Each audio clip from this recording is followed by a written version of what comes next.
सिंहासन मेरा है, ना कोई महल मेरा है, ना कोई ऊंचा सिंहासन मेरा है।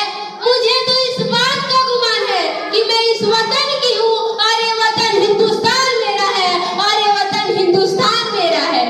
नमस्कार साथियों, आप सभी को स्वतंत्रता दिवस की हार्दिक शुभकामनाएं एवं बधाई। स्वतंत्रता दिवस ये दिन हमारी स्वतंत्रता, हमारी मातृभूमि के बलिदान और संघर्ष का प्रतीक है। इस भव्य अवसर पर मैं आप सभी के समक्ष अपने कुछ विचार साझा करना चाहती हूँ, जो हमें प्रेरित कर सकते हैं, जो हमें अपने कर्तव्यों की ओर अग्रसर कर सकते हैं।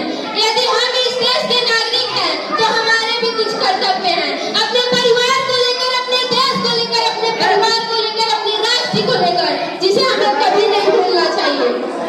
15 अगस्त स्वतंत्रता दिवस हर साल आता है। इस साल भी हम इसे बहुत जोरों शोरों से सेलिब्रेट कर रहे हैं, लेकिन आज हमें याद रखने की जरूरत है कि ये आजादी हमें यूं ही नहीं मिली है। इस आजादी को पाने के लिए हमारे देश के अनेक महान स्वतंत्रता सेनानियों ने अपने प्राणों की आहुति दी है। भगत सिंह, सुभाष चंद्र बोस, महात्मा गांधी, तात्या टोपे, कई ऐसे महान क्रांतिकारी हैं जिन्होंने इस देश को आजाद कराने के लिए अपने प्राणों की आहुति दी। इनके अलावा कई ऐसे नाम हैं जिनके बारे में हम नहीं जानते, जिन्होंने इस देश की आजादी के लिए अपनी प्राणों की आहुति दी है, लेकिन हम इनसे प्रेरणा ले सकते हैं और सीख सकते हैं। कुछ नशा तिरंगे की यान का है, कुछ नशा मातृभूमि की शान का है। कुछ नशा तिरंगे की यान का है, कुछ नशा मातृभूमि की शान का है।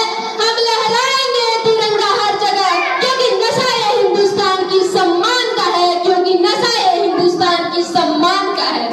इस तिरंगे में सबसे ऊपर दिखने वाला केसरिया रंग देश के साहस और ताकत का प्रतीक है। बीच में सफेद रंग शांति और सभी धर्मों का सम्मान करना सिखाता है, और जो सबसे नीचे हरा रंग है, ये देश की शक्ति और समृद्धि का प्रतीक है। हम अपने भारत की संस्कृति को अपने तिरंगे में देख सकते हैं। हम आज आजाद हैं तो कई महान फ्रीडम फाइटर्स की वजह से।